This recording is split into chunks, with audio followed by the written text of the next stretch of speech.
Selon vous, quel est le biohack numéro 1?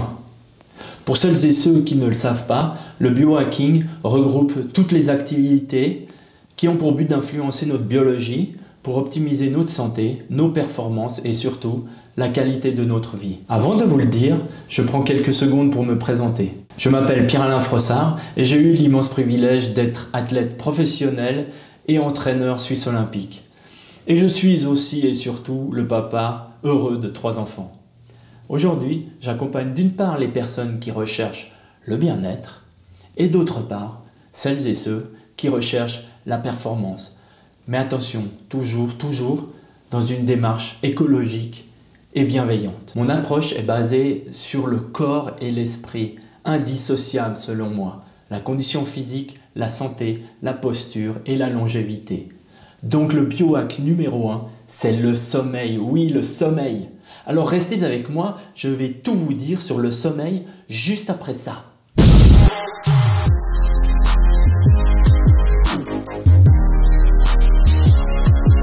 Saviez-vous que nous passons environ un tiers de notre vie à dormir? Dormir 5 heures par nuit augmente de 50% le risque de maladies cardiovasculaires et de surpoids. Lorsque nous manquons de sommeil, nous avons 4 fois plus de chances d'attraper un rhume.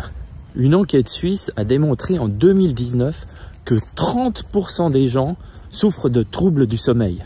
Au-delà de 40 ans, 50% des hommes et 25% des femmes font de l'apnée du sommeil. En fait, c'est très simple et on ne le répétera jamais assez. Pour bien vivre, il faut bien dormir. Le sommeil est l'outil le plus important et le plus puissant et efficace pour réussir à se détendre, récupérer et guérir. Le sommeil est la pierre angulaire de nos performances, de notre santé et de notre longévité. Et c'est pas moi qui le dis, c'est le professeur Günther Amann-Jensen, médecin et psychologue spécialiste du sommeil. Quand on dort, on devient plus intelligent parce que le cerveau fait le tri de ce qu'il a appris pendant la journée. On devient plus endurant, plus résistant parce que l'on répare les dommages causés par chaque phase de veille.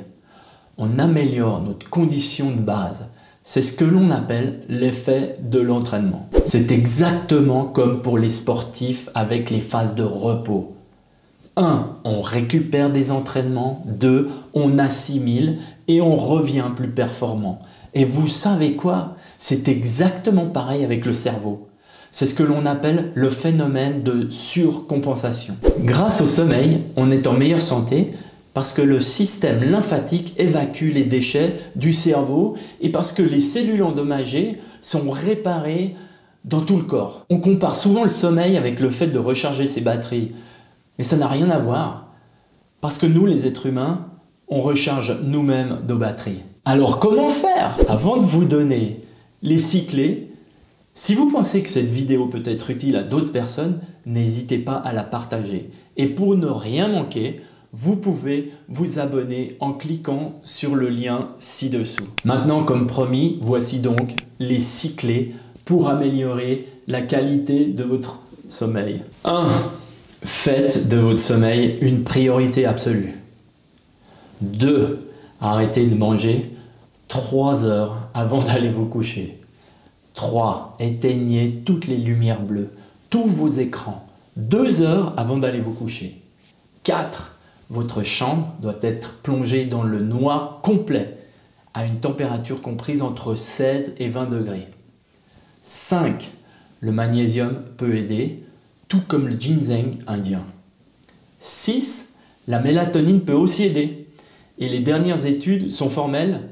Le fait d'en ingérer n'empêche pas du tout l'organisme de le synthétiser. Jusque-là, j'ai abordé uniquement des actions factuelles. Et maintenant, j'aimerais ouvrir une parenthèse. Saviez-vous que ce sont nos pensées qui génèrent nos émotions? Nos émotions de peur, de doute, de crainte, de rancœur, de colère. Et ce sont nos émotions qui nous empêchent de bien dormir et aussi et surtout de trouver le sommeil. En 2015, bien avant la pandémie, 13,4% des Français consommaient régulièrement des somnifères. Mes amis, plutôt que de chercher des moyens externes de trouver le sommeil, apprenons à comprendre et interpréter nos pensées, nos émotions, parce que finalement ce sont elles qui déterminent la qualité de notre sommeil et de notre vie. En attendant ma prochaine vidéo, mes amis, je vous souhaite une douce et agréable nuit. Je vous dis à très bientôt et surtout, prenez soin de vous. Namasté.